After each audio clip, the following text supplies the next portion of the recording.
present Arthur Lowe, John LeMessurier, and Clive Dunn in Dad's Army.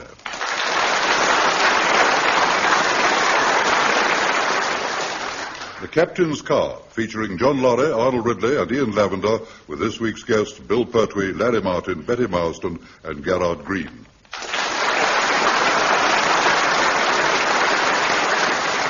Here is the news, and this is John Snagg reading it. With Hitler continuing his tyrannical attempts to bring the whole of Europe under the heel of the Nazi jackboot, the people of Britain are becoming even more adamant that they will never succumb. At the headquarters of Warrington-on-Sea Home Guard, Sergeant Wilson is already in the office when Captain Mainwaring arrives. Evening, Wilson. Oh, good evening, sir. Anything in the post? Well, there's a memo here from Colonel Masters, sir. Apparently the French general is definitely visiting Warmington, and GHQ are planning to use a unit of the Home Guard to provide the guard of honor. Well, I hope it's not us. Damned red tape. Anyway, I've never had much time for the French. I thought they were regarded as very fine soldiers. Only up to a point. They were never much good after lunch, you know. Weren't they? No. All that wine and garlic, very debilitating. Well, of course, you know about these things. And there's all that sloppy kissing they get up to. Can't even pin a medal on a chap without kissing him. Yes, well, if you were picked as the guard commander, you'd probably get one. Medal? No, a kiss. Oh. Sure you, Wilson. I'm not having any of that sort of thing. Come in. I'm sorry to interpose, Captain Mainwaring, but there is a lady outside. Oh, really? Not Mrs. Mainwaring, is it? No, sir, no. When I say a lady, I don't mean a woman, although, of course, she is a woman, otherwise she couldn't be a lady, which she is. What I mean is she is a lady because that is part of her name, Lady Maltby. Lady Maltby? Oh, what does she want? Oh, she didn't give me any confidence about that, sir. Lords and ladies very rarely do, you know, sir. When we was in the Sudan, Lord Kitchener never gave any of us any confidence. No, all right, sir. Show her ladyship in. Very good, sir. Right, sir. Better tidy yourself up a bit, Wilson. Do your collar up for a start. All right, sir. Right. And as soon as you've paid your respects to her ladyship, you can withdraw. I expect she only wants to deal with officers. As a matter of fact, This'll be her. Come in. Her ladyship, the Lady Maltby. Good morning, your ladyship. Good morning. This is indeed an honor. I'm Captain Mainwaring. Ah, yes. I've heard about you. This is my sergeant, who's just leaving. Oh, I do hope not. Hello, Arthur. How nice to see you. And you, Angela, yes. I must say you're looking absolutely marvellous. Thank you. Her ladyship seems to have confidence in Mr. Wilson. I think they met previous, sir. Yes, I'd rather got that impression. Thank you, Corporal. That will be all. Yep. One moment, Corporal. I know your face, don't I? Oh, yes, your ladyship. I've been purveying meat to your establishment ever since 1933, when his late lordship fell out with Sainsbury's. Yes, of course. It's Mr. Jones. By the way, there'll be one book extra this week. My son is home on leave. Oh, you leave it to me, your ladyship. I shall be able to do your chops or a nice bit of shin. Thank you so much. Right, that'll be all, Jones. Thank you. Yeah, right, sir. Very good, sir. Thank you, sir. Well, now, Lady Maltby. Oh, Arthur. Oh, it really is good to see you again. Yes, it is, sir. I quite agree. It's absolutely wonderful. Yes. So now he's coming home. How is he? Oh, he got married, you know. Didn't. Yes, he did. Yes, Aunt Leslie told me. Look, I hate to break this up. Of course, you see, Nigel is with the Blues. Is he really? Now. Is he? My grandfather was in the Blues, you know. Yeah, Wilson.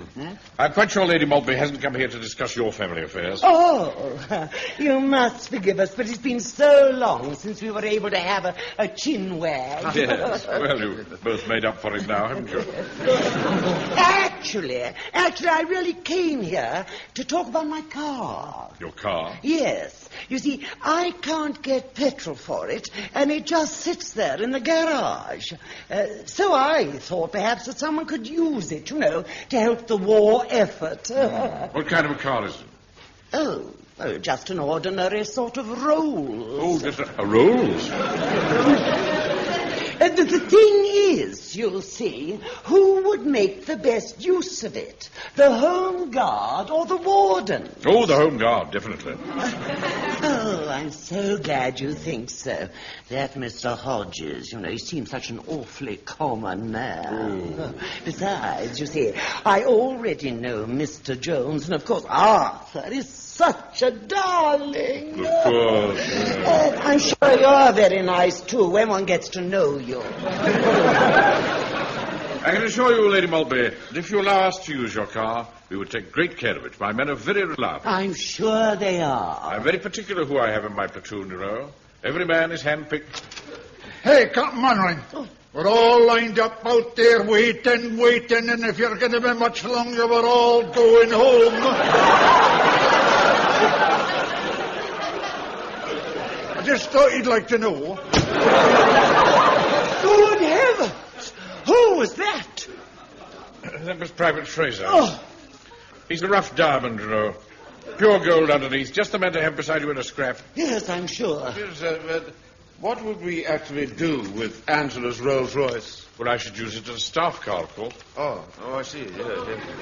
It's all sort of shiny in Rolls-Royces. You can camouflage it, as far as I'm concerned. There you are, Wilson. Lady Maltby says that we can camouflage it. Yeah, but I mean, the large Rolls-Royce, won't it look a bit silly? How do you mean? Well, I suppose we could always sit you on a cushion. Well, I must be off. I'll tell my chauffeur Glossop to drive the rolls over on Saturday. Thank you very much indeed, Your Ladyship. Really is most generous of you. Yes, Andrew, you're an absolute brick. Goodbye, Captain Mainwaring. Au revoir, Arthur. I'll see myself out. Bye-bye, Angela. Remember me to Nigel. And me. Oh, dear. Oh, well. Isn't she a sweet person? Don't you think so? I think it's pathetic. Well, what is? You. Kowtowing to her just because she's got a title. I wasn't kowtowing at all. But I can assure you a title cuts no ice with me. You can tell that to your auntie Lettuce. Ah, there you are, Mainwaring. You've done me right in the eye, haven't you? What are you talking about, Hodges? And how dare you barge into my office? Never mind about that. I've just met Lady Maltby. She was thinking of giving me that car. Now you stuck the sherbet in and put her off me. We didn't put her off you. Just so happens that we know her ladyship very well socially. Oh, is that so? Well, I'll tell you one thing. Me and my lads is providing half the guard of honour for the French general on Saturday, and I just hope you're not providing the other half, because I don't want to be stuck opposite your ugly mug mate. How dare you? And I'll tell you something else, Napoleon. From now on, you better watch your step.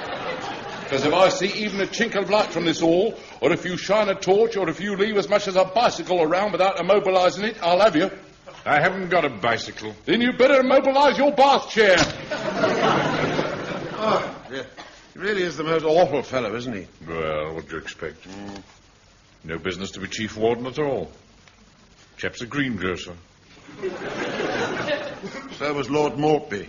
Oh, will he really? In a big way of business, I suppose. Oh, yes. It's not what you know or who you know. It's how much of it you have. Yeah, all right, Wilson. Won't have any of that bullshit talk here. I'll just have a word with the men. Now, pay attention, men. I'm proud to announce that another vehicle has been added to our battle fleet. It is, in fact, a Rolls-Royce staff car. Can I drive it, Mr. Mainwaring? Certainly not, Pike. Well, Bag's our first ride in it. Be quiet, boy. Evening, Captain Mainwaring. Oh, good evening, Colonel. I assume you got my memo confirming the visit of the French general on Saturday? Yes, I did indeed, sir. Very exciting. Yes, well, as I happen to be passing your HQ tonight, I thought I'd just pop in, because I'm sure you'd like to know that your platoon has been selected to provide the guard of honor outside the town hall. Oh, Thank you, sir. An honor, indeed. Aha. There you are, men. You see the reward you get for being smart? Yeah, another hour of cleaning and blancoing. Yes, of course, one of the reasons we chose your platoon, Captain Mainwaring, is because of the speech which has to be made before the General's departure. Ah, yes, of course. Yes, it has to be in French. Oh. Well, I suppose I could practice. Yes, well, according to our records, your sergeant speaks fluent French, so he's the obvious choice. I wouldn't have thought it was all that obvious, no. Do you speak French, Wilson? Well, what you might call petit peu. The what? Petit peu. I see. Oh, by the way, I've been asked by area to make Saturday as smart an occasion as possible. I can't see how it's going to be very smart if we have those wardens sprawling all over the town hall steps. Yes, you may well be right. Yes, I can see that the wardens could quite easily make it look a bit of a shambles.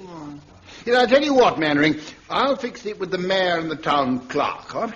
In the meantime, you can take it that your platoon will provide the whole guard of honor, huh? And Uncle Arthur will make the speech in French.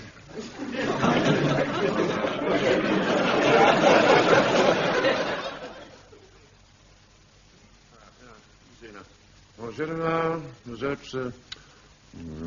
wait a minute. Mon cher général, nous autres... Oh, Huh? hello, Uncle Arthur. Ah. What are you doing here so early? Well, I thought I'd be first so I could rehearse my speech for this afternoon. I bet Mr. Mainwaring wishes he could speak French, so that he could make a speach. Yeah, I expect he does, yes. I bet he'll be ever so jealous when you get kissed by the General. Oh, I don't know. Mr. Mainwaring and I have never really been that close. All right, pop into the office and answer that, will you, Frank? All right, Uncle Arthur. Where was I? Oh, yes. Oh. Mon cher général, nous autres sommes très honorés de votre visite. Yes, that's not bad, I suppose. Nous espérons que vous pourrez le gagner. That can't be right, no. Yeah. Should it be prouvé? Arthur? Should it be prouvé, do you think? I don't know. Oh. That What was is it? Lady Maltby's chauffeur on the phone. Oh, yes, of course, Glossop. But what did he want? Well, he was on his way to the paint shop Yes. to get the Rolls-Royce camouflage. Oh, yes. But he's run out of petrol just outside the town hall, so now he's stuck there. Yes, well, he'll just have to leave it where it is and shift it later when he's got some Yeah, sense. but you don't understand, you see. He's been told to shift it straight away because they're expecting the mayor's car. And the Rolls is in the way. Anyway, I told him you and I will go over there and help. Ah. Well, come on, Uncle Arthur. You and the chauffeur can push it and I'll steer. Talking about Frank, we can't push a great big car like that. Of course we can. You're ever so muscular. Mum's always saying so. Is she really? Anyway, I might be able to find some petrol. Well, what about Captain Mainwaring and the others? The parade's due to start in 20 minutes. Well, that's all right. I've written them a note. Now, come on, Uncle Arthur. Now, Come will you, on, Frank, come For on. heaven's sake, Frank, please. You always want to do things in such a hurry.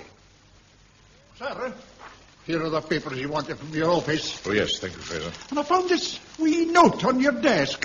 It's from Private Pike. What does it say? Rolls broken down outside town hall. We've gone to help. Failed to see what possible help Wilson, of all people, could be. Mind you, perhaps we'd better do something. I know. Jones, Yes, sir. take your van down to the town hall and tow it to the paint shop. The town hall, sir. No, the Rolls. I see. Very good, sir. Fraser and Walker, you go with him. Yes, sir. I'm all steady, Uncle Arthur. No, Frank, I still don't think we should have taken this petrol out of Mr. Hodges' motorbike. I mean, really. Honestly, I mean, it's practically stealing. No, it isn't. What? We requisitioned it. Anyway, I left him a note. There. That's the lot. I expect Glossop will drive us both to the paint shop. But first, put the tin and funnel away. All right. Well, go on, then. Hurry up, Frank. I'm coming, Uncle Arthur. Oh. Smashing, isn't it? I bet this will make Mr. Mainwaring feel ever so important. Oh, I don't know. He has managed it so far without a Rolls. All right, Glossop, thank you. Thank you very much indeed. Thank you. Hey, look, Uncle Arthur. There's another Rolls pulling up outside the town hall. That'll probably be the mayor's car. Now, remember, Glossop said they were expecting it. Oh, yeah, of course. Hey, look at the number plate. TM1. TM. Oh, that obviously stands for the mayor. Hey, the chauffeur's got out. He's going inside. Oh, can't see anymore. Town hall's gone round the corner. Just sit back and enjoy the ride. Yeah, all right.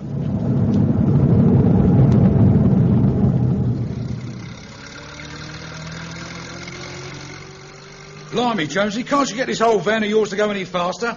I must say, Jonesy, I find the idea of this old van of yours towing another vehicle highly amusing. I should think it's more likely we'll be needing a tow ourselves. Be quiet.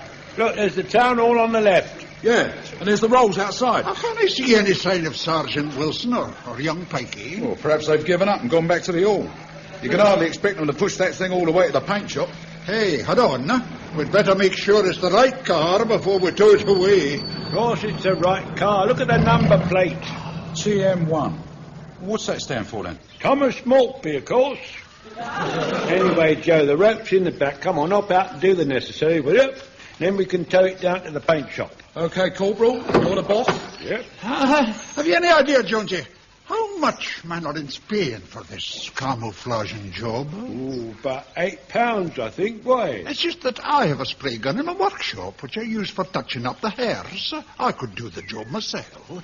And what's more, I'll do it for £7. I don't think Mr. Manley would like that, Jock. It smacks of bribery and seduction. I don't see why. After all, it's just dirty old brown and green paint. And we'll be saving money, mind you, son. Saving the platoon funds. Well, all right, Jock, you're on. Good. Hope it won't take you too long to do the camouflaging, Jock. Otherwise, Captain Manning will wonder where we've got to. Any sign of them yet, Godfrey? No, none at all. I can't understand it. It's been 2 hours now. What on earth? Right, Napoleon. You've gone too far this time. What are you on about now, Hodges? Listen, mate, your hooligans have pinched my petrol. And they didn't even siphon it. They turned my bike up and poured it out. It's like it was a ruddy teapot. And they left it on its side. Nonsense, my men don't do that sort of thing. Well, how do you explain this note, then? Petrol requisitioned F. Pike. Let me see that. That's not how you spell requisition. Yeah, I know. He's left out one of the K's. Anyway, another thing. You needn't think you've got rid of us wardens off that parade. I'm appealing to the Home Secretary. Herbie Morrison will sort you out, mate. Mr. Mainwaring!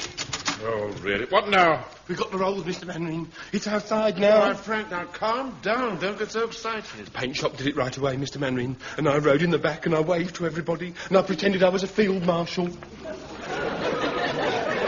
I better come and have a look at it. Never mind about the car, Napoleon. What are you going to do about my petrol? I'm too busy to argue with you now. I'm going to inspect my new staff car. Yeah, but I mean... By Jove, yes. That's very impressive. Paint shop have done a splendid job with the camouflage as well. You know, Wilson, there's nothing like a Rolls-Royce, is there? Look at that craftsmanship. British throughout. Now, I say it'll look awfully good as a staff car. Good? I'll say it'll look good. I bet there isn't another one like it in the entire British Isles. Lord, sir, I think you may have spoken too soon. Now, look. Great Scott. It's another Rolls. Yes, it's the same model. It's even camouflaged like ours. It's twins. What? Jones driving it? I don't understand this, sir. Why have you got two? Well, typical Mainwaring, isn't it? One on and one in the wash. Oh, be quiet.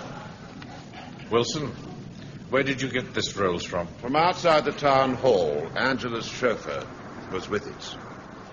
And where on earth did Jones get his? I know it is, sir. We'd better ask him. Believe me, I intend to. Jones! Yes, sir? Where did you get that Rolls from? From outside the town hall, sir. Good heavens. Where did you get that one from? From outside the town hall. Oh, don't start that already. Captain Mainwaring. Oh, what now? Yes, Godfrey, what is it? Oh, I'm sorry to bother you, Captain Mainwaring. I just had Mr. Upton, the town clerk, on the telephone. What does he want? Well, it seems that the mayor has lost his Rolls Royce. Lost it? Good Lord. Wilson, are you thinking what I'm thinking? Believe it or not, sir, I am. Just a minute. Godfrey, why did the town clerk ring us? Does he know that we've got it? Oh, no, it's not that, sir. He knew we had a lot of men here, so he wondered if you could get them to look for the missing rolls. Confounded cheek. We haven't got time to go out and look for missing Rolls Royces. You don't have to. We all know where it is, don't we? Yes, that's a point. You keep out of this, Hodges. Who is to speak, sir? Yes, Jones? I just thought I'd point out, sir, that as we know where it is, it won't take us long to find it.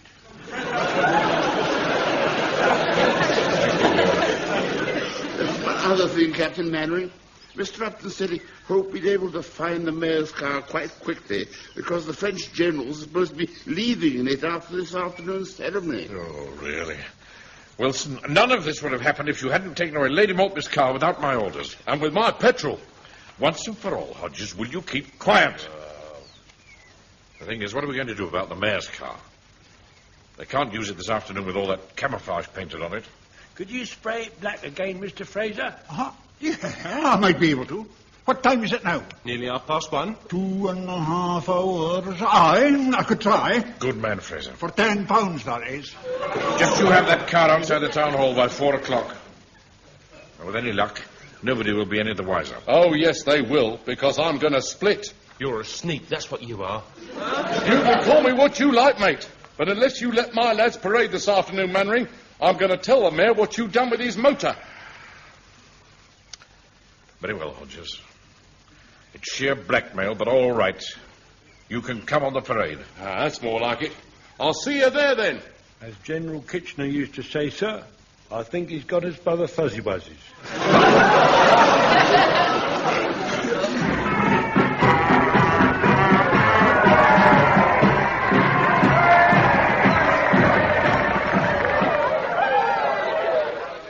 Here, Napoleon, I've just come over to tell you that when you bawl out all that rubbish about attention and present arms, my lads won't take the slightest bit of notice.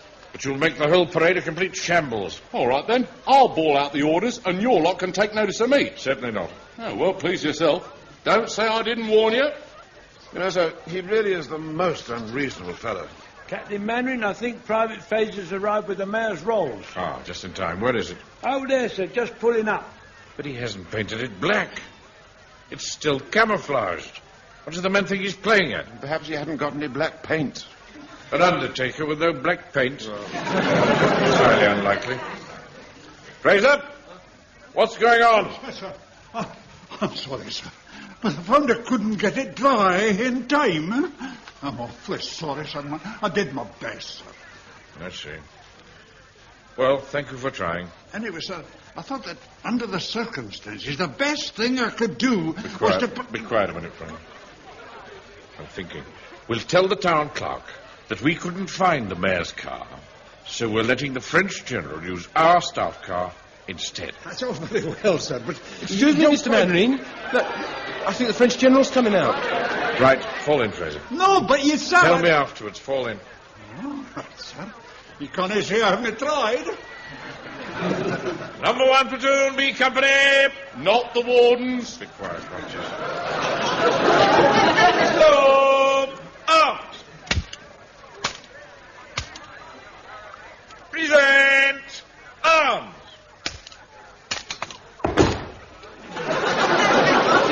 Warmington on sea wardens, present, still pumps.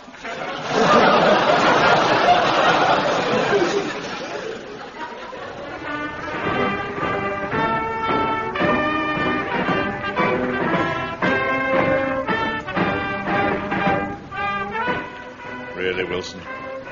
Look at Hodges' men holding up those pumps. Making a mocker of the whole ceremony. Well, I suppose you could argue that at least they're trying. Anyway, it might have been worse. They could have presented buckets of water.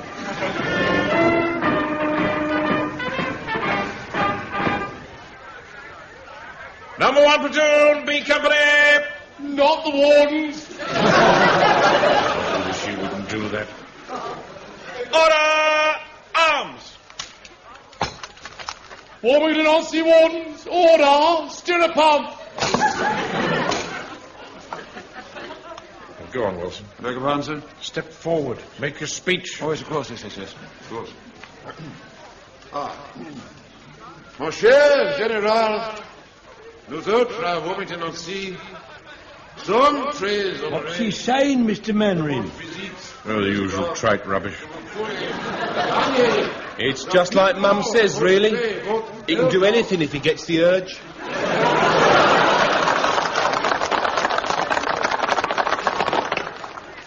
Hey, look.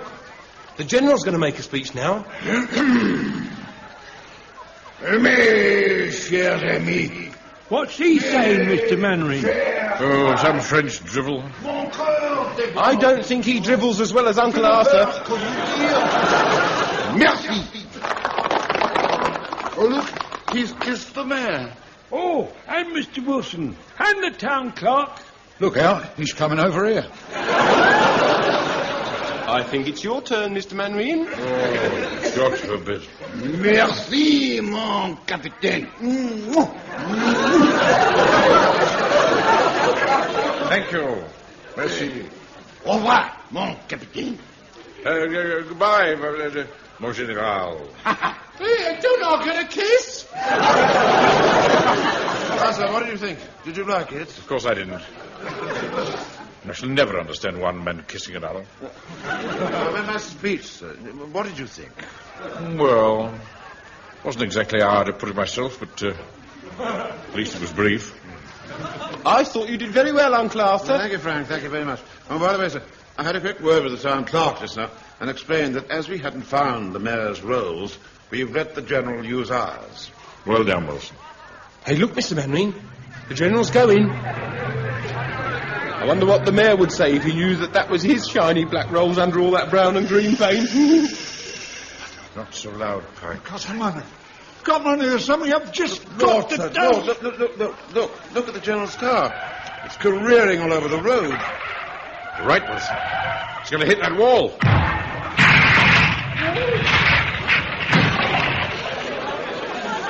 Oh, that was nasty. I hope the General and the chauffeur aren't hurt. Yes, indeed, sir. Look, you see, they're getting out. They must be all right. Mind you, the car's in a pretty bad way. Just look at it. Yeah. When we do get it back, the mayor's not going to like all that damage. I can't see why he should be very concerned. What do you mean, Jock? Well, as I've been trying to explain to Captain Money here, I did repaint the mayor's car black, but the damn thing hasn't dried in time for the ceremony. Mind you, by the time I get back to my workshop, it'll have dried nice and hard, but... I don't think I quite follow you, Fraser. It's really quite simple, sir. When I found that the mayor's car wasn't drying quickly enough, I had to use my initiative and find another rolls to replace it. So I'm afraid that lump of twisted metal over there is your new staff car, sir. Or it was. And I've never even sat in the damn thing.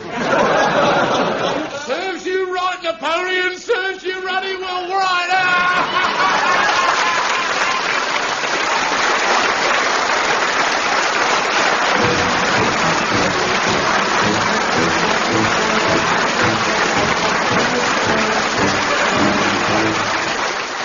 In that episode of Dad's Army, based on the original television series by Jimmy Perry and David Croft, you heard Arthur Lowe as Captain Mainwaring, John LeMessurier as Sergeant Wilson, Clive Dunn, Corporal Jones, John Lorry, Private Fraser, Arnold Ridley, Private Godfrey, Ian Lavender, Private Pike, Bill Pertwee, Chief Warden Hodges, Larry Martin, Private Walker, Betty Marsden, Lady Maltby, and Garrard Green as Colonel Masters.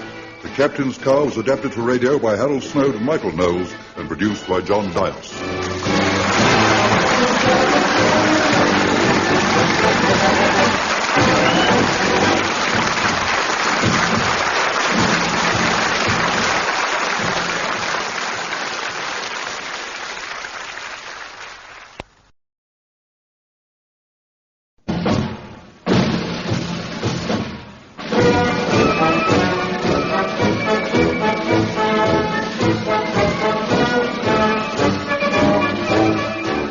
Present Arthur Lowe, John LeMessurier, and Clive Dunn in Dad's Army.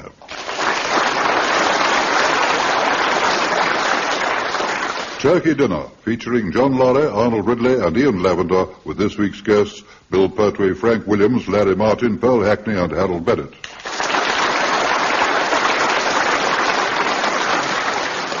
Here is the news, and this is John Snagg reading it. It is September 1942.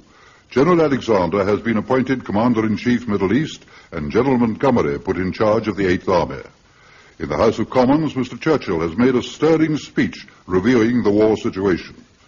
Down at Warmington-on-Sea, in the headquarters of the local Home Guard unit, Captain Mainwaring is rehearsing an equally stirring speech for a forthcoming function.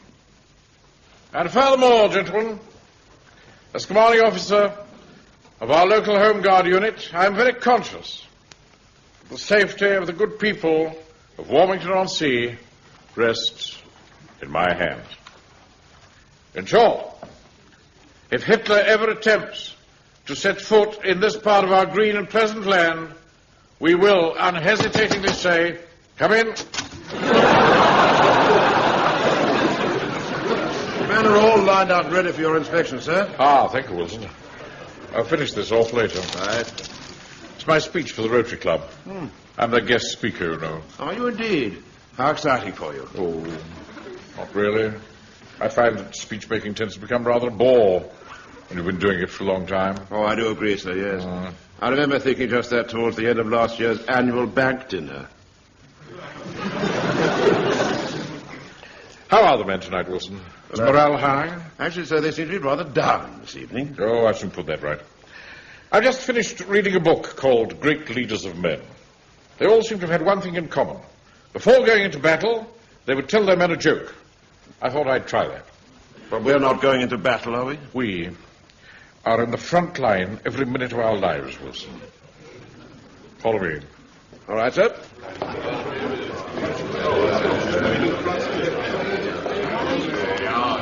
What's hand?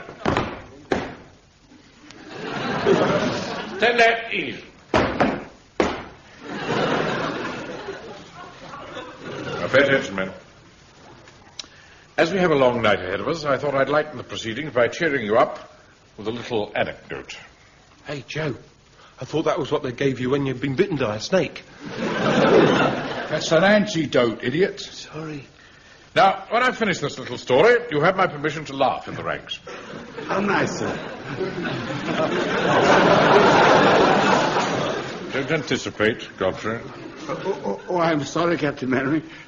Now, it appears that there were 3 British soldiers, a Welshman, an Englishman, and a Scotsman. And they were... Had done, Captain Mainwaring. Paraphrasing. I hope this is not going to be another of those stupid jokes about the kilt. As a Scot, I'm sick and tired of being used as a butt for silly personal jokes. After all, us Scots don't make jokes about bowler hats. Fraser, will you be quiet? Nothing to do with kilts at all. Oh. Where was I, Wilson? A Welshman, an Englishman, and a Scotsman, sir. Oh, yes. Now, these 3 Tommies were sitting in the mess hall, and suddenly the Scotsman said to the Englishman, pass the semolina pudding. The Englishman said, no, I won't. So the Scotsman said, why not? To which the Englishman replied, because King's regulations specifically state, never help another soldier to desert.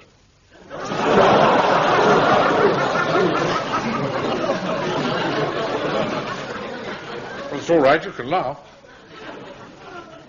If you'll allow me, sir. All right, men, that's the end of Captain Mainwaring's joke.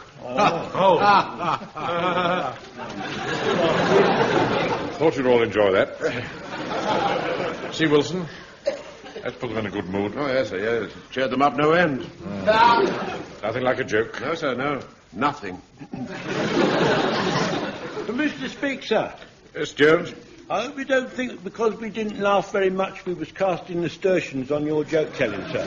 It wasn't that at all, sir. No, you told it quite well, sir. Yeah, I'm going to write it down after parade and send it to Radio Fun. They give you £5 for a joke like that. £5 bob if it's a good one. He says, just at the moment we're not much in the mood for merriment and horseplay. Oh, come, Jones, that's not like an old soldier.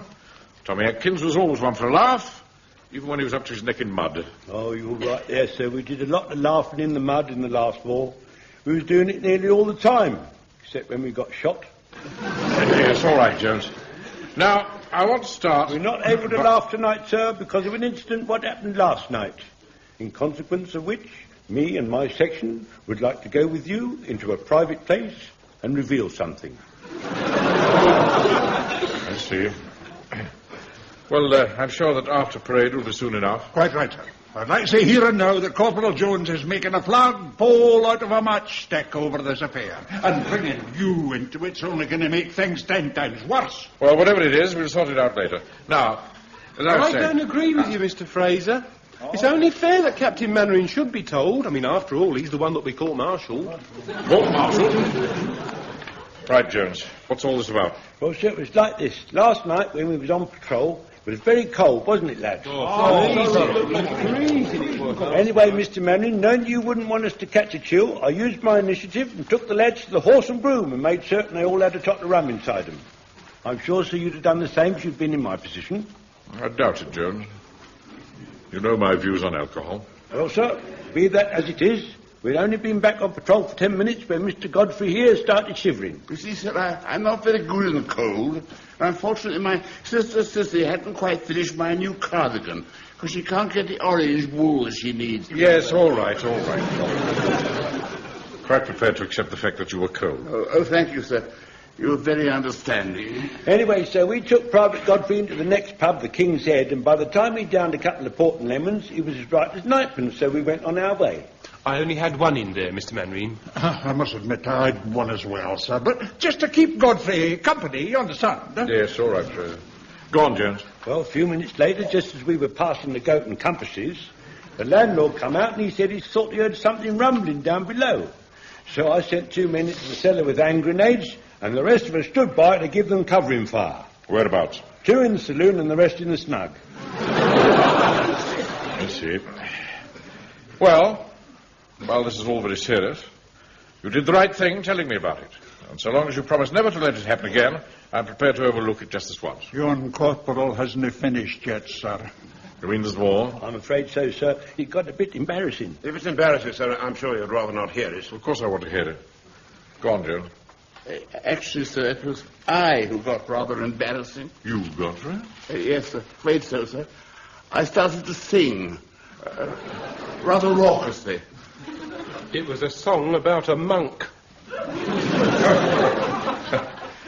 Glad that it was at least a religious song. This one wasn't at all religious. It was about a monk of high renown. I see.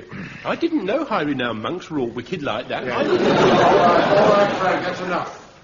I must say, Godfrey, I'm flabbergasted to think that you should even know such a song. I heard it quite a lot in the last war, sir, when I was sitting in the mud. I hope nobody heard you last night. Ah, well, that brings us to the next bit, sir. I see. Let's hear it, Jones. Well, sir, someone come in and said they could hear something going on in a nearby haystack. And I, in a jocular fashion, said, well, there's lots of things go on in haystacks. You can say that again. I know a Welsh girl called Bronwyn Evans who spends half her life in a haystack. The fellas call it a welcome in the valley. You know, because she's always... Yes, all right, we understand. I don't understand. Why do they call it that? Oh, Frank, be quiet. Just be quiet. Go on, Jones. Well, sir, all jocular thoughts were suddenly wiped from my mind as I realised I was a soldier and it was my duty to investigate. Well, I'm glad somebody came to their senses at last. I rallied my men and we went out into the murky night with our bayonets fixed. I wasn't at all frightened this time, Mr. Mainwaring. You know, I think rum and whiskey and cider must give you courage, don't you, Mr. Fraser? Young fool. Anyway, so we was crossing the field near the haystack when all at once something flutters up. I was very alert by now, sir, and my reflections was very quick. So I raised my rifle and I shot it. That was then we got a bit of a surprise. Good Lord. Don't tell me you shot Bronwyn Evans. No, sir, it was an enormous great turkey, which is now plucked and in my fridge. I find this quite unbelievable. To think that men from my platoon would go out on a drunken rampage from pub to pub. Like one of those comic stories that chap on the wireless tells. Who, Rob Wilton? The day war broke out. Yeah, Now, look, man, I want you to know that I consider what you've just told me to be very serious. By rights, you should all be on a charge, and as for you, Pike, you're getting much too cheeky. I shall have a word with your mother. That's not fair. I'm being victimised because of my youth. I mean, why don't you have a word with Mr. Jones's mother? You leave my mother out of this. My mother's gone to another place. Oh, I'm sorry, Mr. Jones. She's moved to Hastings.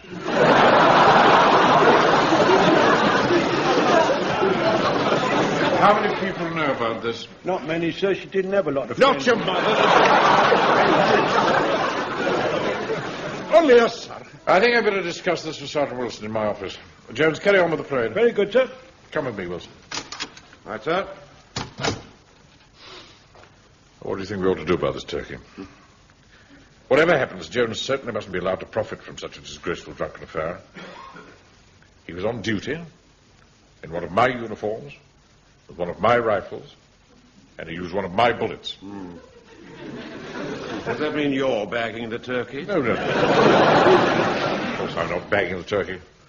At least not all of it. In that case, I bags it. Oh, no, you don't. Anyway, I backed it first. You said you didn't want it. Besides, you didn't say the word bag, so it doesn't count. Now, look here, Wilson. Don't start any of that public school cheating with me. Come in. Permission to interrupt you, sir. Yes, Jones, what is it? Well, sir, me and my men have just been putting our heads together and having a heart-to-heart. What about? A turkey, Mr. Mainwaring. That's right, sir. We want to say we're very askance at what we've done, so we've come to a conclusion as to what we should do with our ill-gotten gains. Really? What's that? We think the platoon ought to give a turkey dinner to the local old-age pensioners. Capital idea. Oh, I can see it now. It'll be a night to remember. Mind you, sir, it'll have to be properly organised. Oh, I quite agree, Fraser. Wilson, form a turkey dinner general purposes committee. We'll meet tomorrow night, and I'll be chairman.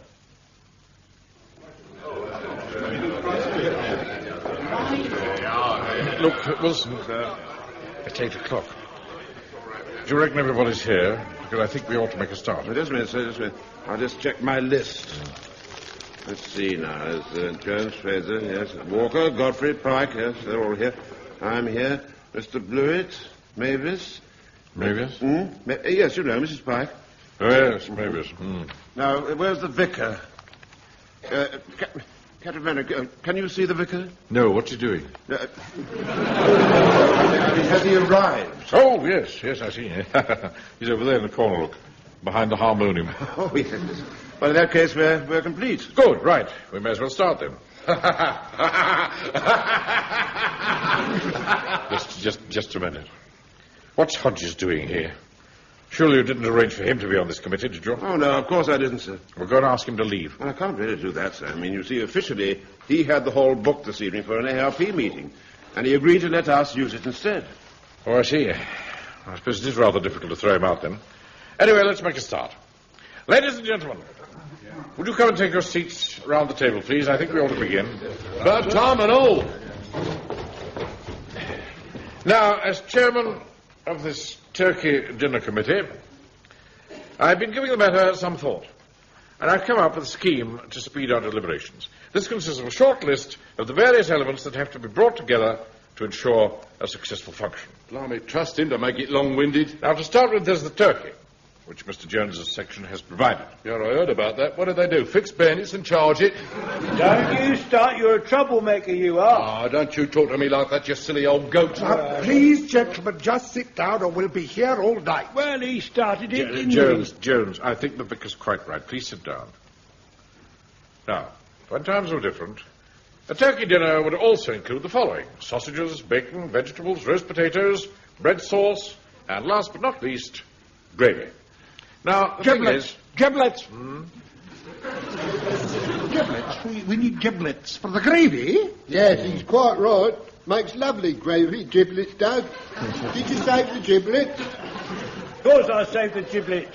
Let's all give a vote of thanks to Mr. Jones for saving the giblets. Now, look here, Mr. Hodges, don't you stop... Jones. Try to ignore him. My sister Sissy won't boil the giblets. She says the smell makes our Pekingese too excited. I used to have a cat who was like that with kippers. Look, this is all very interesting, but do you think we could get on? Yes, I quite agree. Don't let's get bogged down in giblets at this stage. Now, the first thing to do is to select a volunteer to cook the bird. For Mr. Speaker, Yes. as you're always telling us that Mrs. Manning is such a good cook, I feel the honour should fall to her lot. Yes, what about that, sir? Could you ask Mrs. Mannering if she'd volunteer? No, I don't think that's a very good idea, really. She's never had the experience of anything so large. You see, there's only ever been the two of us. Well, there's a week still to go. She can start with a pigeon and work her way up. My mum could cook it. She can cook anything, can't she, Uncle Arthur? Well, go on, Arthur. Answer the boy. Oh, yes. Well, of course you can, Frank. Yes. My friend Mrs. Fox is the finest cook I've ever come across. She's known all over Warmington for her dumplings. Yes. Well, perhaps we should put it to the vote. Hands up, all in favour of Mrs. Pike cooking the turkey. 1, 2, 3, 4. Now hands up in favour of Mrs. Fox. 1, 2, 3, 4. In that case, I give the casting vote to Mrs. Fox. Well, that's nice, isn't it, Arthur? You didn't put your hand up for me, did you? Well, I didn't want you to have all that trouble, Mavis. That's a nice way of thanking you, isn't it, Mum, eh? She give you her egg for breakfast this morning. Oh, look, Mavis, please. Wilson, will you please address your remarks through the chair? What? Oh, I'm sorry. But through the chair, I did not know it was Mrs. Pike's egg. Could we please get on? My choir is waiting for me. Yes, all right, Vicar. We're getting along very nicely. So, Mrs. Fox is going to cook the turkey. She won't make it dry, will she? My pensioners don't like it dry. I second that. Turkey can be very dry. Now, we have our turkey. What next? Stuff it. I beg your pardon? Stuff the turkey with parsley and thyme or chestnuts. Chestnuts are out of season. Any fool knows that. Well, past in time it is, then. Perhaps you, Mrs. Pike, would care to undertake that side of the operation? Of course. If Mr. Wilson thinks I'm good enough... I'm sure he'll do it beautifully, Mavis. Good, then that's decided. What about bread sauce? You need that with turkey, don't you? Especially if it's dry. It's not going to be dry. My friend Mrs. Fox knows what she's doing when it comes to cooking turkeys. She makes lovely bread sauce as well. Is she going to do it all, then? Now, look. I suggest it would be an excellent idea if Mrs. Blewett were to make the bread sauce. I don't think we should have too much onion in it. Onions aren't very good for old people. Oh, makes them excited, does it? Like your Pekingese. Don't you get clever with Mr. Godfrey. He's a very wise man. Oh, yeah, that's another thing. Is old Jones here serving turkey as home guard or eating it as a pensioner? Right, that's it. I've had about Don't you... Sit down. And as for you, Hodges, if I've any more trouble from you, I shall have to ask you to leave. You be careful, mate, or I'll have my all back. May I remind you, Mr. Hodges, that it's not your hall. It is mine. It belongs to the church. Now, as regards the serving, everyone here will be involved in this, except Mr. Blewett, of course. I shall supervise, but I shall have to leave a little early, as that same night I'm guest speaker at the Rotary dinner. Uncle Arthur? What is it, Frank? Is that why you sent your tickets back? What, Frank? Sorry. Of course, we cannot serve the meal until we finish cooking it. So you'd better not leap ahead too fast. Too fast? Blimey, at the rate you're going, you'll only be halfway through talking about it before it's time to bung it in the oven. Shall we turn our attention to the gravy? Well, giblets makes lovely gravy. Oh, you've already said that, you silly old fool. There's no need to be offensive to Mr. Blewett, just because he's getting a bit past it. I'm not getting past it. Ask my wife. Look, can we stick to the gravy? Mr. Mainwaring, my girlfriend Shirley, she makes smashing gravy. She burns everything else to a cinder, but she's a dab hand with gravy. Look, I really think we ought to get on. Oh, dear. The choir will definitely have gone off the boil by now. We are getting on, Wilson. Now, the next thing we have to consider are the vegetables. Now, as I see it, the vegetables could present a rather larger problem. Not only because of their availability, but also their preparation.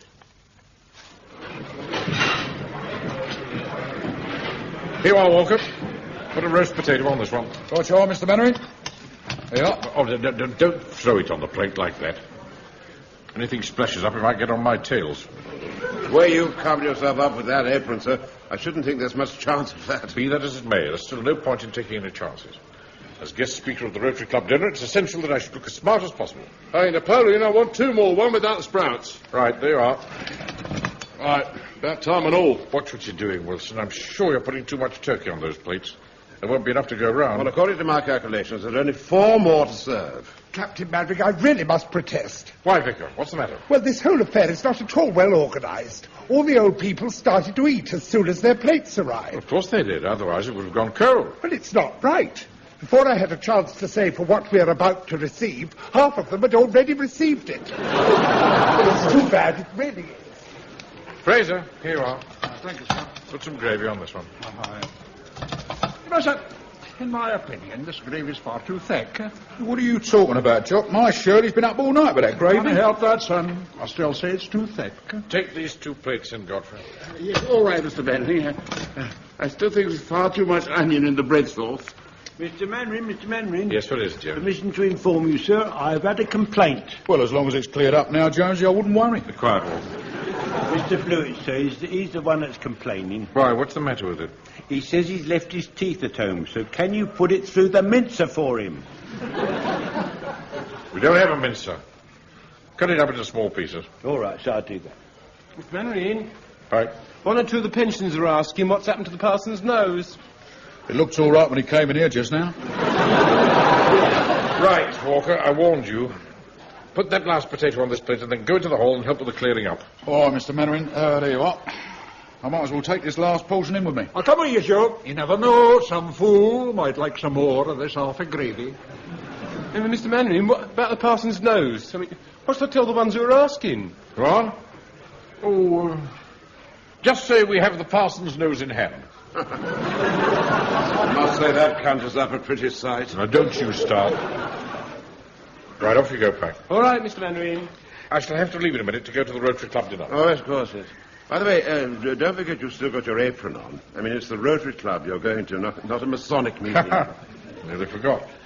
That's better. Ah, my goodness me. Yes, your tail certainly suits you, sir. You really look smart. Well, I am the guest speaker, you know. Anyway, I don't think we should lower our standards just because of the war on. Oh, no, of course not, sir. Come on, let's go in and see how the pensioners are. All right, sir, right. Ah, Mr. Blewett. Everything all right now? No, it isn't. Mr. Povey over there's got all white meat and I haven't got any. What's more, he's got a bigger lump of stuffing. You can soon put that to right, Mr. Blewett. Excuse me, Mr. Povey. Right.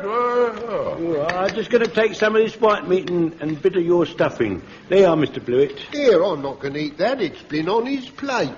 Mr. Mainwaring, Mrs. Williams says, have we got anything else because she doesn't eat turkey? If she doesn't eat turkey, why on earth did she come to a turkey dinner? That's what I told her. Has she got any white meat, Mavis?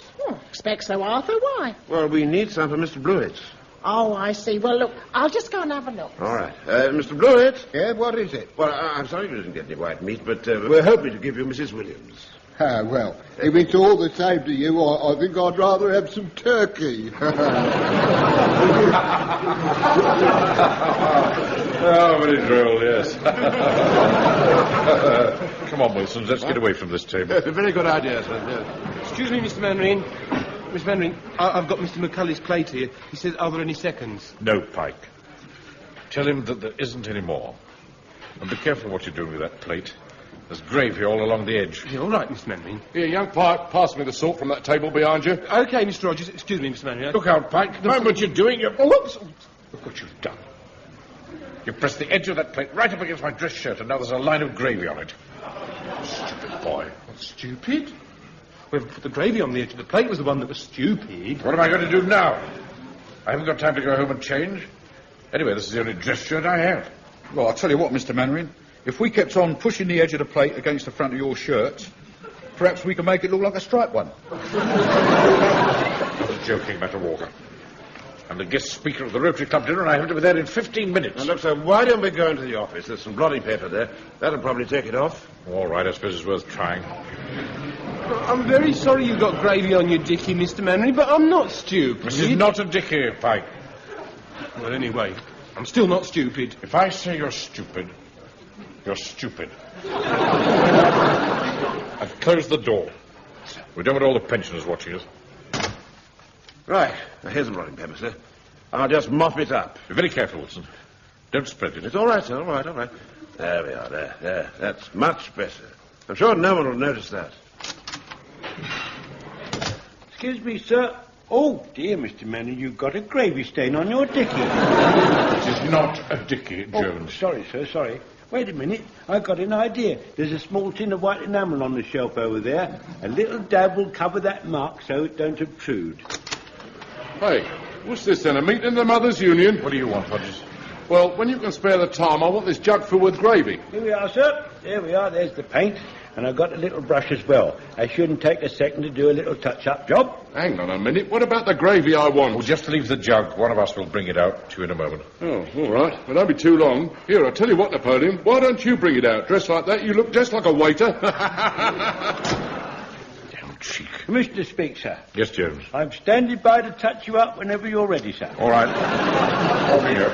Sir, very good, sir. And please be very careful. Yeah, right, sir. I'm being very careful there. It's almost gone. Just a little bit more, and middle there, that's right, and you'll be as bright as rain. Excuse me, please, Mr. Jones. Can Look I get out, by? look out, party, don't! Look out! Oh, now look what you made Jones do. White paint all down my lapel. Sorry, Mr. Mainwaring. Who could say I'm sorry? How can I possibly get to my feet as guest speaker with white paint all over my dress suit? Anyone got any black paint? Well, I've got a suit of tails at home, sir. You're welcome to borrow that. Oh, that wouldn't be any good, Uncle Arthur. It wouldn't fit anyone as round as Mr. Mainwaring. That's enough, Pike. None of this would have happened if it hadn't been for your carelessness. Just get out. Yes, Mr. Mainwaring. I think I have the answer, sir. Why don't you pretend you hurt your arm and make a sling with your scarf? A good idea, sir. Your arm will cross the lapel and cover the mark up a tree. Oh, no, I don't think I... It's worth trying, sir, isn't it? Look, I'll just tie the ends of your scarf together, and we'll see what it looks like. Oh, very well. Blimey, how much longer are you going to be with that gravy? This is supposed to be tonight's turkey dinner, not tomorrow's breakfast. I know, I'm sorry. You'd better come in and get it yourself. Thanks. I should have done that in the first place. There you are, Captain Mainwaring. That's got your arm in a lovely little sling, and it completely covers the white mark. Now, what do you think? Oh, I don't know. Well, you look very brave during your speech-making. I really don't think it looks very No, I think Jones is right, you know, sir. And if you wince a bit now and then, you'll get twice the applause at the end. Yes. Well, it does seem to do the trick, doesn't it? Oh, it does that, sir. No one will ever know. Well, I'm very angry that all this has happened, of course, but nevertheless, Wilson, I think it's typical of our lads to show such ingenuity and resourcefulness. Yes, indeed, sir. Right, put my overcoat round my shoulders, will you? Yes, all right, sir. There you are. And there's your bowler. Thank you, Wilson. I better be off. Good luck, Good luck, sir, and don't worry, you'll find. Thank you, Fraser. Look, when you lot have finished, can I get past to the door? All right, be very careful what you're doing with that jug of gravy. Hey, Mr. Rogers, hurry up. They're still waiting for the gravy.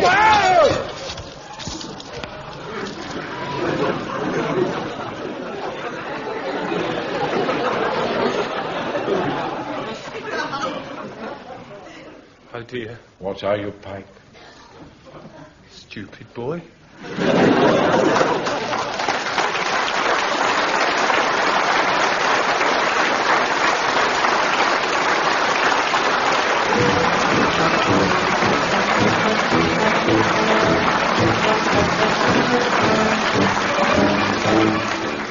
In that episode of Dad's Army, based on the original television series by Jimmy Perry and David Croft, you heard Arthur Lowe as Captain Mainwaring, John LeMessurier as Sergeant Wilson, Clive Dunn Corporal Jones, John Lorry Private Fraser, Arnold Ridley Private Godfrey, Ian Lavender Private Pike, Bill Pertwee Chief Warden Hodges, Frank Williams the Vicar, Larry Martin Private Walker, Pearl Hackney Mrs. Pike, and Harold Bennett as Mr. Blewett. Turkey Dinner was adapted for radio by Harold Snowd and Michael Knowles and produced by John Dias.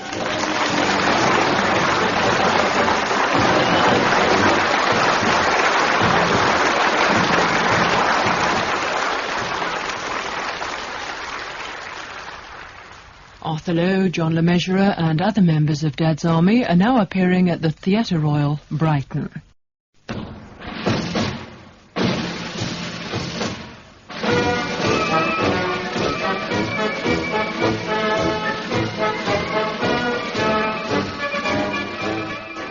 We present Arthur Lowe, John LeMessurier and Clive Dunn in Dad's Army.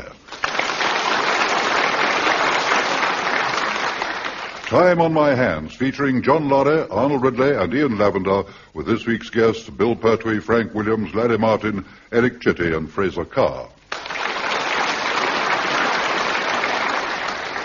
Here is the news, and this is John Snagg reading it. The war still rages throughout Europe, and Britain continues to be a target for Hitler's aerial attacks.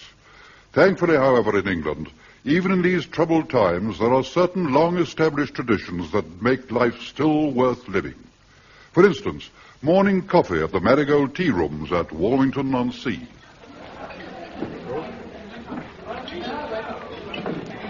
Hello, Wilson. I look forward to my morning coffee and biscuits. It's an oasis in this turmoil of strife. Sitting here in the Marigold Tea Rooms, in this typical English setting, one wouldn't know there was a war on. I know what you mean, sir. In fact, I feel so relaxed, I might even unbuckle my revolver holster. Well, I'm surprised that you bring that great big gun out with you at all. I mean, especially when we're not even in uniform. Great big gun? Really, well, you talk like some Nancy boy. I'll have you know that this .38 revolver hasn't been out of my reach day or night since I was issued with it. I take it everywhere with me. Everywhere. How terribly inconvenient. It must get awfully wet when you're taking a bath. It's just the sort of flippant remark I'd expect from you. I'll tell you one thing. You'd laugh on the other side of your face if that shop bell tinkled and a Nazi paratrooper came in. What would you say then, I'll just run over to the bank and get my rifle. Anyway, it's extremely unlikely that a Nazi paratrooper would come into the Marigold Tea Room. Oh, my God. Miss Mainwaring, better get over there straight away. Here's your rifle, Uncle Arthur. Come on. Just a minute. What are you talking about? Look, a German pilot's bailed out and landed on the town hall roof. Good heavens. Must get over there at once. Pike, go back to the bank. Yes, sir. Tell Miss Smithers that she is in charge for the time being, and then join me at the town hall. Right, Mr. Mainwaring, right. Tell Miss Smithers she's in charge of the bank. Hello, Pikey. Hello, Mr. Jones. Can't stop. Neither can I, Pikey. Mr. Mainwaring, there's a Nazi dangling from the town hall clock. He's dangling, sir, he's dangling. Yes, we know. We're going over there now. Come on, Wilson. All right, sir.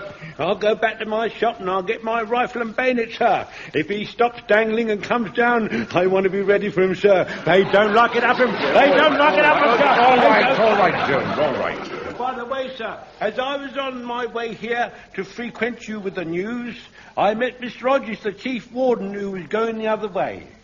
That greengrocer? What did he want? He said there's no need for us to bother. He was on his way over to the town hall to take charge of everything. Oh, no. He's quite the wrong man in this sort of situation. Needs someone like me, who can make important decisions and has the ability to organize men. Now, let's see. Yes. Wilson. Yes, sir? You pay for the coffee and biscuits and then catch me up.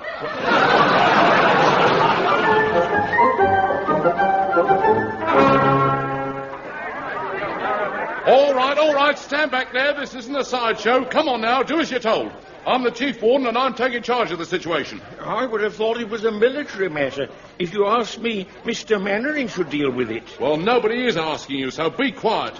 Will you stand back? There's nothing to see. It's only a German hanging from a parachute. Hilfer! Yeah, all right, mate, we know. Will you stand back there? If those parachute ropes break, he'll drop right on top of us, and it'll be a very nasty mess. Oh, those ropes won't break. Them Germans make very good ropes, them Germans do. Yeah, all right. Now, if you just stand back, Mr. whatever you... Parsons, Henry Parsons. They make a lot of other things as well, them Germans. They make binoculars and cameras and telescopes, bicycles and air guns. Yeah, very interesting. Now, if you just move over there and get off out of it. Now, And come on. sewing machines. Make very good sewing machines, them Germans. Oh, shut up, you silly old fool! Make way there, make way. Ah, here comes Mr. Mainwaring. Look, everybody, here come our brave lads. Give them a cheer. Hey! Right there, sir, please. Just a minute, Napoleon. Who do you think you're shoving? This is an ARP matter, and I'm in charge here. Now, look here, Hodges. I don't want to discuss anything with you at any time. Now, Wilson, I think we'd better... Look, just a minute. I've got a position in this town, and I will not have it undermined. This white helmet means something, you know. Yes, it means you're very boring. Now, just get out of there. Look, Mr. Mainwaring, up there on the clock, There he is, like I said. He's dangling, sir. He's dangling, sir. Helper! Helper! His parachute cords look as if they're caught up on the minute hand. How are we going to get him down, sir? Mr. Mainwaring, I'd like to make a suggestion, please. Yes, what is it, Pike? Well, if you look at the clock, Mr. Mainwaring, you'll see it's now 5 to 11. Yes, what about it? Well, if we wait till past, he'll probably just drop off.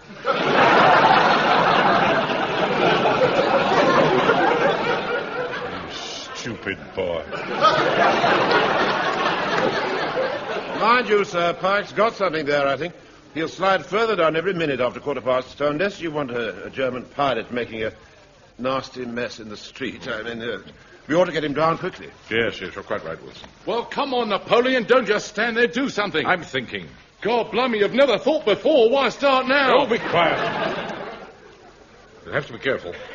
Wilson, for all we know, that Nazi may be armed. Oh, I don't think he's in any position to give us much trouble, Captain. Oh, don't you believe it, Fraser. A wounded jackal is always the most dangerous when he's cornered. Now, we need to find out how to get up to the clock tower. There's an inquiry desk just inside the town hall, sir. I expect they'd know. Ah, good idea, Wilson. Permission to speak, sir? Yes. Well, sir, in my experience, those young ladies at the inquiry desk, they're not at all helpful, you know, sir. They're very haughty, they are, sir. Everybody has to have an appointment, you see. Without an appointment, you won't be able to see anybody. Oh, don't be absurd. This is an emergency. Oh, I don't think that'll make any difference to them, sir. Very, very haughty they are, sir. Treat you with a terrific lot of hot. Excuse me, Captain Mainwaring. I think I may be able to help you. Really? Who are you? Parsons. Henry Parsons. I work at the town hall. Part-time, that is. It's my job to wind the clock. Twice a year. Blimey, you can't get more part-time than that. Right, lead on, Mr. Part-Time. Good Parsons. I'll come with you. Oh, no, you don't, Hodges. You stay right where you are. Oh, really? That man's got no respect whatsoever for my white helmet. Here we are, Captain Mainwaring. Now, this is the door into the clock tower, but I'm afraid it's not going to be easy getting up to the clock. How do you mean? What? You not remember, Captain Mainwaring? The staircase was burned down by a firebomb a couple of months ago. Yes, that's right. I haven't had to go up there since then. Well, let's have a look anyway. I see what Mr. Parsons means, sir. They've rigged up some scaffolding and builders' ladders as a temporary measure, but it doesn't look at all safe. Well, we'll manage somehow. Now, let's see. Oh, hello, Mr. Jones. What's happened? Hello, Mr. Godfrey. Where have you been? I was in Timothy White's when I heard the commotion. Captain Mainwaring, can I be of any assistance, sir? I doubt it, Godfrey. Whatever have you got there, Mr. Godfrey? Oh, it's my sister's rubber air cushion. I've been to have it repaired. Fancy shop making you carry it through the streets like that, all uncovered. It's a disgrace. They never wrap things nowadays. I suppose it's the war. I'm afraid all the old standards are going by the board. Oh, you're right there, Mr. Godfrey. They could have put a bit of paper around it, couldn't Jones. they? It's very ingrate of you to carry it through the street like that, all uncovered. When I say all uncovered, I'm talking about the air cushion, of course. Not you, Mr. Godfrey. Jones. May I remind you, there's a German dangling from the town hall clock. We've got to get up these ladders. Why bother to go up at all? What do you mean? Well, why don't we put Mr. Godfrey's air cushion on the pavement below the tower, and that might break his fall. One more remark like that from you, Walker, and I shall order you to leave the town hall. Now, there's nothing else for it. This is the only way we can get up to the clock, and we'll have to be very careful because the whole lot wobbles. Captain Mainwaring, I would like to volunteer to be the first one to shin up those ladders and be very careful because the whole lot wobbles. Let me go, sir. Let me be first, sir. Perhaps Frank ought to go up first. I mean, he's the lightest. Oh, that's not fair, Uncle Arthur. You know I can't stand heights. I'm a martyr to vertigo. I shall go up first, and that's that. Good. I'm sorry, Mr. Mainwaring. I'm sorry. You're too late. I've already uplifted myself. Anyway, it's not right you should sacrifice yourself when there are people like me about who are more disposable. Well, be very careful, Jones. If you slip, it could be fatal. You know, Wilson, you have to hand it to Jones. That man's heart is in the right place. It is at the moment, yes. He's not at the top yet. Helfer! Helfer! We're coming! We're coming! Schnell! Schnell! Never mind. spell now. Now, there is nothing to worry about. Nothing. You have got another 25 minutes before you drop off. Come on, Wilson. We're almost there. Did you hear that, Fritz? They're all coming to give you a hand. We'll get you in. In the meantime, don't go away. Jones, where are you? I'm over this side, sir. Right, we're coming. The German's still on the clock, Mr. Mainwaring. What we going to do? You keep him covered and I'll parley with him. Right, sir. Now, pay attention, Fritz. The captain will now parley with you. Thank you, Jones. Out here. Further resistance is useless. In the name of the king, I call on you to surrender. Is the German still there, sir? Of course he is. Do you think I'm talking to myself? Honestly, Wilson, if this is a specimen of a crack Luftwaffe pilot, I don't think much of him. I mean, look at him. He's hanging there. Looks like something the cat dragged in. Not smart, like our own brave RAF lads. Well, I wonder how you'd feel if you were dangling 150 feet above the ground. I don't want any of that sort of talk, Wilson. Man's in a blue funk. Goodness sake, pull yourself together. Help me, bitte! Pull yourself together. Help me, bitte! Oh, really? Well, he doesn't even speak English. Joe, pull yourself together. I've really no idea, sir. The man looks in a terrible state, sir. Anyway, I know you can't help feeling sorry for the poor buddy. Yeah, he looks about all in. Look, sir, it's nearly 5 past. How are we going to get him off the clock and onto this parapet? What we need is some sort of long pole. Here, tell you what, Mr. Mainwaring. Why don't we pull the hour hand off the clock? We should be able to reach him with that. That's a good idea, Walker. See if you can reach it. Right. Lend a hand, Jones. Right, Mr. Mainwaring. Oh, goodness me, that was quite a climb, especially as I'm not as young as I was. Here, just a minute. What are those men doing to my clock? Nothing to worry about, Mr. Parsons. Just going to take the hour hand off. Take the hour hand? That's vandalism, Mr. Mainwaring. You can't desecrate the town hall clock like that. People won't know what time of day it is. Sorry about that. This is war. But that clock's a superb piece of workmanship. It's German, that is. They make very good clocks, them Germans. You sure it's German? Aye, he's right, sir. It's just here in this wee brass plate, made by Hermann Holst, Munich. That settles it. Get that hand off, Jones. We're trying to pull it, sir, but it doesn't want to come.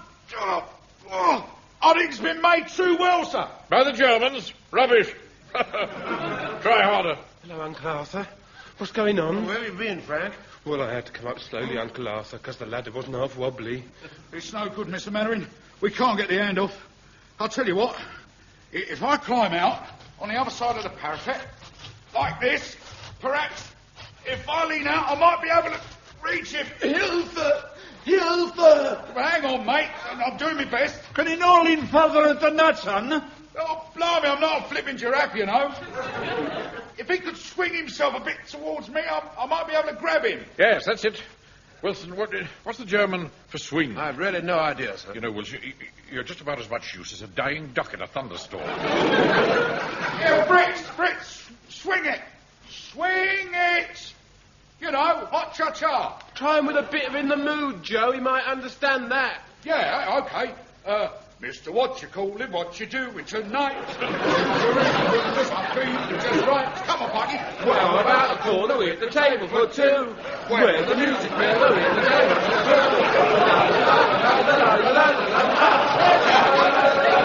Hey, Mr. Mainwaring. Yeah. Mr. Mainwaring. What is it, Frank? Look, the German's crying. Surprised with that terrible row. Oh, man's a complete fool. Doesn't seem to understand anything. Perhaps he prefers classical music, sir. Well, we could try something German. We're very good music, them Germans. How about Offenbach, the Tales of Hoffmann, eh? Yes. The Barcaroa has got a lovely swing. Aye. Mr. Mainwaring, I found a pole. but it's tied to the scaffolding. Yes, not now, Jones. Now, look, I refuse to allow my platoon to sing a German song. I only need to cut through a piece of rope and the pole will come free. Let's be quiet, Jonesy. Look, Mr. Manning, we've got to get the German in somehow. Anything's worth a try. Here, reel it, you boys. Come on. 1, 2... Well, he always tells us to use our initiative. I think I'll just get on and cut it.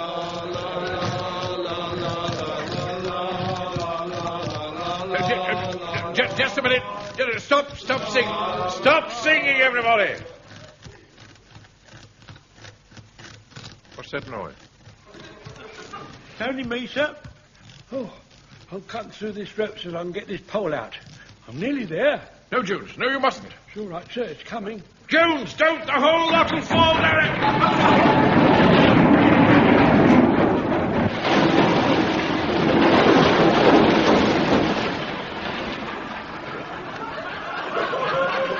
What did you say, sir? Doesn't matter now. Too late. We'll never get down. We're marooned.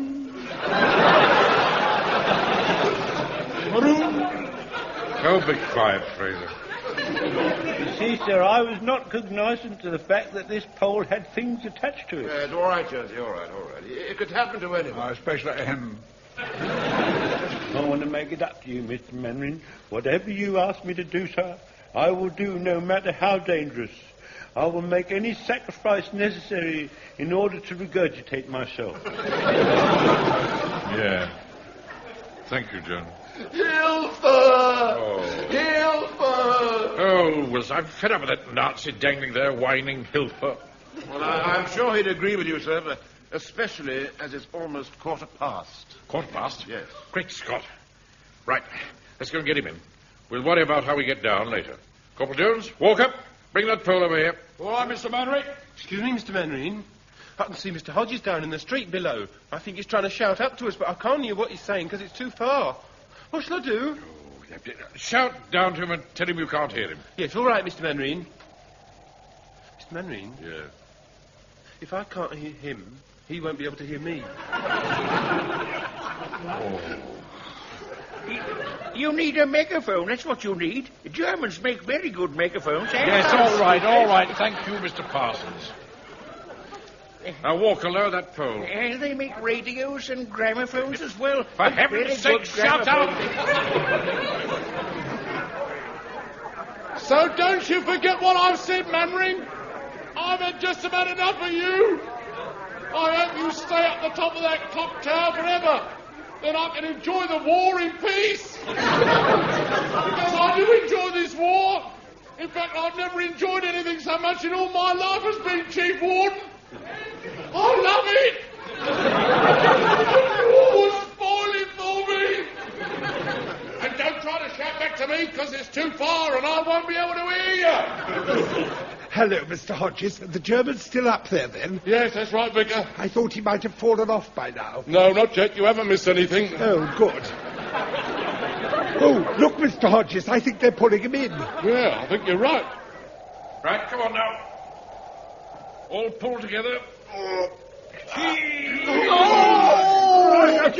Careful, Mr. Money. You'll break the man's leg. Oh, I can't help that. He shouldn't have come in the first place. I've got him, son. Well, now, Walker. Oh, Dankeschön, mein Herr. Dankeschön. Oh, don't start all that foreign rubbish. Excuse me, sir. We won't actually be able to get him over the parapet until we've released him from his parachute. Good point, Wilson. How do we do that? Well, you see that big buckle on his tummy, Mr. Mainwaring? Well, you give it a quarter turn to the left and then hit it. I saw it in the film one of our aircraft is missing. Mr. Speaker? Yes, sir? I'd like to volunteer to give the German a quarter turn and then hit him. Let me do it, sir. Let me do it, please, sir. Oh, very well. Right, now, quarter turn to the left. Right, that's it. And now. It hasn't opened, sir. Try it again, Jonesy. Yes, all right, sir. It still won't open. You must have got it wrong, Pike. Actually, sir, I just thought a quarter turn to the left would be on British parachutes. On the continent, they use a left-hand thread. Oh, yes, that's typically foreign. All right, Jones, try turning it to the right. Yeah, all right, Mr. Mainwaring. I need it a bit harder this time, Jonesy. With pleasure. Oh, they're going. Here, look, Vicar. They're hitting the poor devil. Where? I can't see. There, right across the gargoyles. That's not in the Geneva Convention. No, but it's very near it. Good morning, Vicar. Oh, good morning, Mr. Godfrey. This is very exciting, isn't it? Mr. Hodges told you Captain Mainwaring and the rest of them are marooned up there at the top of the tower. You see, all the letters fell down. Yeah, they were knocked down, you mean? Ruddy hooligans. Oh, sorry, Vic. Oh, don't worry, Mr. Hodges. Now, how are we going to get them down? I'm sorry, Vicar. I don't want anything to do with it. I don't even want to discuss it. Oh, dear. Oh, now, don't worry, Mr. Godfrey. I think I know how to get them down. Oh, good. How do we do it? By exercising a little skill I have. I'll just pop back to the vicarage and pick up my accoutrements. I won't be long. You wait here. Right, come on, men. Pull him over the parapet. Danke, mein Herr, danke, sir. He's ever so grateful, isn't he, Mr. Mainwaring? I think he wants to kiss you, sir. What? Oh, no. Any of those foreign tricks here. Jones, take the prisoner over in the corner and keep him covered. Yes, right, Mr. Mainwaring. Come on, Fritz. Handy hop. Sir, now we've rescued the Germans, sir, I really think we ought to try and work out how we are going to get down. Oh, don't worry, Wilson. I've never let you down yet, have I? Well, there have been... Yes, all right. Time now to discuss the odd occasion. Now, I've written a note here, and I'm going to throw it down to the people on the ground. But that won't go straight down, sir. You see, it will flutter for miles. What? It will flutter, you see. Yes. Just testing you, Wilson. Miss Mainwaring, can you give me the note? I've got an idea. Well done, Pike. Here you are. What are you going to do? Well, there's a couple of empty bottles here. I'll chuck it down in one of these. Oh, I'm not sure that that's a good Here idea. goes. Blimey, look out, everybody! They're chucking things at us! Madman! That could have killed me! Look, Mr. Hodges, there's a message in it. Is there? Right, let's have a look. Right. Well, I'm going to send them a message back. Where's that chalk? What are you going to do? I'm going to write it on the road in big letters. Just watch this. Oh, don't say me you regret afterwards. Really, Pike. You could have killed someone with that bottle. I was only using my initiative. Look, sir. Hodges is chalking a reply on the road. What was your message, Commander? How are we going to get down? What's his solution? Why don't you jump? Man's an idiot. I think I'll throw the other bottle down. What message is in that one, Pike? Oh, no message. I'm just trying to hit Mr. Hodges. Good. Hey, Mr. Manning, why not have each one of us in turn suggest a way to get down, and then you can pick out the best, eh? Yes. Well, I suppose we might as well try it. Better than nothing. Yes, Pike? If we could unhook the parachute off the big hand of the clock, one of us could float down on it. Oh, don't be ridiculous. Mr. Inspector, if we can unhook the parachute like Pikey says, we could cut it into shreds, and then we could plait it, and keep on plaiting it, until we have one long rope, and then we could take it in turns to slide down it.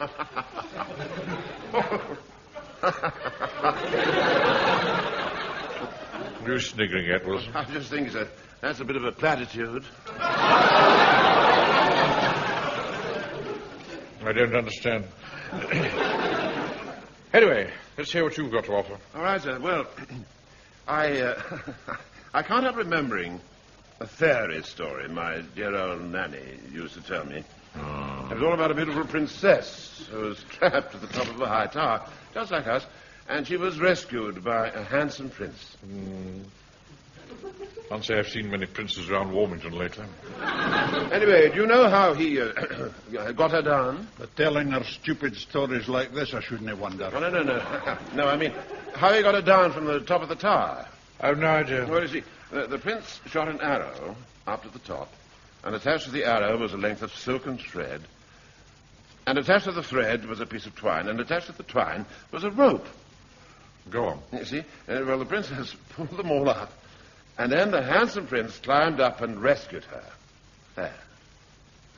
Was it all nice? Did you like that? I don't think I can stand much more of this. It's like having a bad dream. Mr. Mainwaring, I mind the time many, many years ago, in the furthest part of the Western Isles.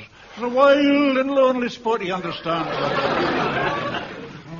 As it so happens, 2 brave lighthouse keepers were marooned. Stairs had collapsed. They were cut off. They were stuck up at the top there for 2 long months. And at the end, they decided that there was only one way to get down. What was that? To dismantle the lighthouse brick by brick.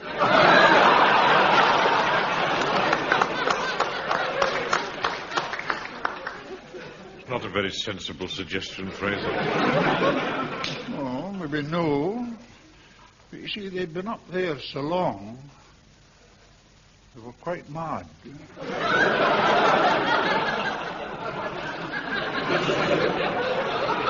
Did you hear what I said, Captain Manning? Mad, mad, mad! Well, men, I can't say that I've been exactly bowled over by the brilliance of your ideas. Especially yours, Wilson. I'm sorry, sir. I mean, a bow and arrow. Length of twine. Most stupid suggestion of the lot. What's that? It's an arrow, Mr. Mainwaring. Look, it stuck itself in that beam just behind you. Good heavens. I think the vicar fired it from down below. There's a message on it, sir. What does it say, Mr. Watson? Just a minute. Attached to this arrow is a length of twine. Attached to the twine is a length of cord. Attached to the cord... well. It's quite a coincidence, isn't it? Yes, always. You start pulling up the twine, and I'll work out a suitable order for us to be taken down from here. Sir? Naturally, I shall go first. Naturally, sir? Yes. And you can go last. Now, let's see. That leaves Jones, Fraser, Walker, Pike, German fellow. Oh, Mr. Parsons. It's funny. I wonder where he's got to. Walker, have you seen Mr. Parsons lately?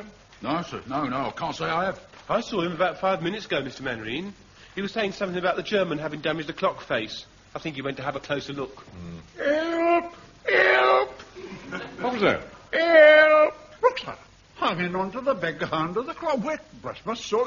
It's Mr. Parsons. What's he doing there? What are you doing, Mr. Parsons? I leant over the parapet to check on my Roman 7, and I slipped, and now I can't get back. Oh, really? Look at the time, Mr. Mainwaring. It's 5 to 12. You slide off that big end at 1:30. Oh, no, not again. Jones, Walker, bring that pole over here. Hang on, Mr. Parsons. Come on, Pike, Fraser. Lend a hand. Bring it together.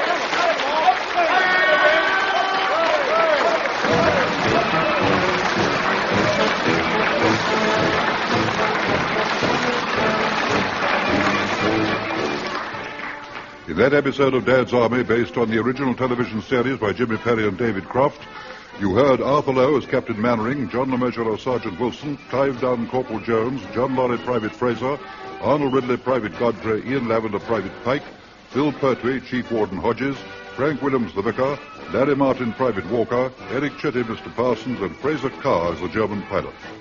Time on My Hands was adapted for radio by Harold Snowd and Michael Knowles and produced by John Dias.